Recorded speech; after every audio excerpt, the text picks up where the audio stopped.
Manufacture Alaknanda. তো তার আগে আমি ছিলাম সাহেবের চিঠিতে চোর। ইয়ার্কি মারছিল দাদা, সত্যি আমি চোর ছিলাম। আর এমন চোর ছিলাম যে বরের পকেট মারি করতাম তো বরই চলে গেছিল। মানে বরের এত পকেট মারি করতাম যে বর রেগে আমাকে ছেড়ে দিয়েছিল। তো এবার কি হবে যে মানে আমার তো স্বভাবই হাত টান। মানে দেখবেন আপনাদের বাড়ির বা পাশের এরকম প্রচুর দিদি বা বোন বা যে কেউ বৌদি বলতে পারি যে একটু হাত টান আছে হালকা। মানে একটা ভালো জিনিস দেখলাম পট করে সরিয়ে দিল, আছে কিন্তু এরকম অনেকে। তো আমার এরকম ছিল, একটু হাত টান ছিল। এবার হাত টান চুরি করতে করতে কি হয়েছিল যে যেহেতু বর পালিয়ে গেছে এবার আমাকে তো চুরির স্বভাবটা রাখতে হবে। এবার আমি কি করেছি, একদিন বিয়ে বাড়িতে আমারই চোখের সামনে, মানে আমি ছিচকে চোর দেখি 10 টাকা 20 টাকা চুরি করি, আমারই চোখের সামনে আমার শ্বশুরের পকেট থেকে 500 টাকা পড়ে গেছে। এবার আমি কি করবো, 500 টাকা তো আমাকে নিতেই হবে, 500 টাকাটা তো ছাড়লে হবে না। এবার আমি বললাম যে কিছু একটা করতে হবে, কি করবো করতে করতে চুপচাপ বসে পড়েছি। দিয়ে আমার শ্বশুর বলছে, সুকৃতি তুমি বসে পড়লে কেন? আমি বাবা ফ্লোরটা খুব নোংরা হয়ে আছে, বাড়িতে এত বড় বিয়ে বাড়ি লেগেছে, আমি কি ছেড়ে দেবো বলো? বাড়ির ছোট বৌমা না, আমি এই যেরকম করে ফ্লোর পরিষ্কার করছি, পুরো ফ্লোর ঝেঁটিয়ে পরিষ্কার করে দেবো। যেই আমার শ্বশুর মশাই চলে গেল, কোচায় 500 টাকাটা পুড়ে নিয়ে চলে গেলাম। কাজ করবো, আমি কাজ করতে এসেছি নাকি? আমি পটের বিবি সেজে ঘুরে বেড়াবো, 500 টাকা আমার কোচোটে।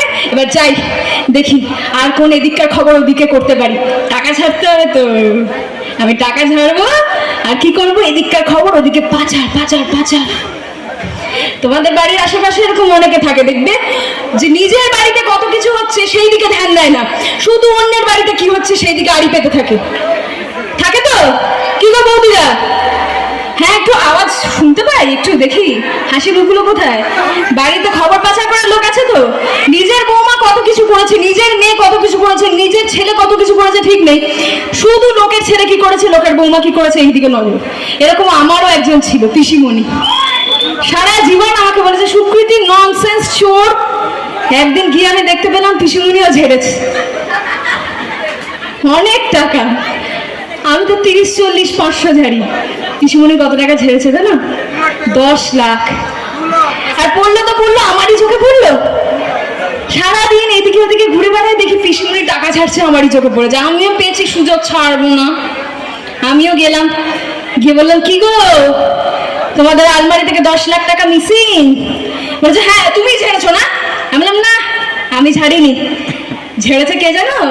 ওই যে শুয়োপোকার মতো গুটি মেরে থাকে পিসিমণি, ওই পিসিমণি ঝেড়েছে।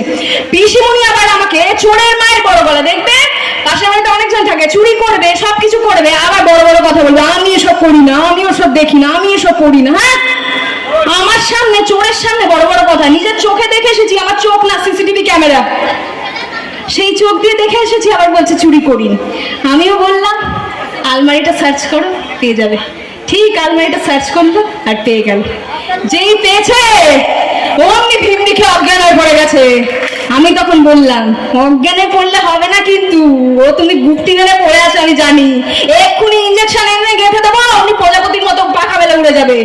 শুয়োপোকার মতো গুটি মেরে থাকা, আমি চোর, যা চোর আমি, আমার সামনে কোনো পাকামো না, ধরে নেবো কিন্তু। Thank you.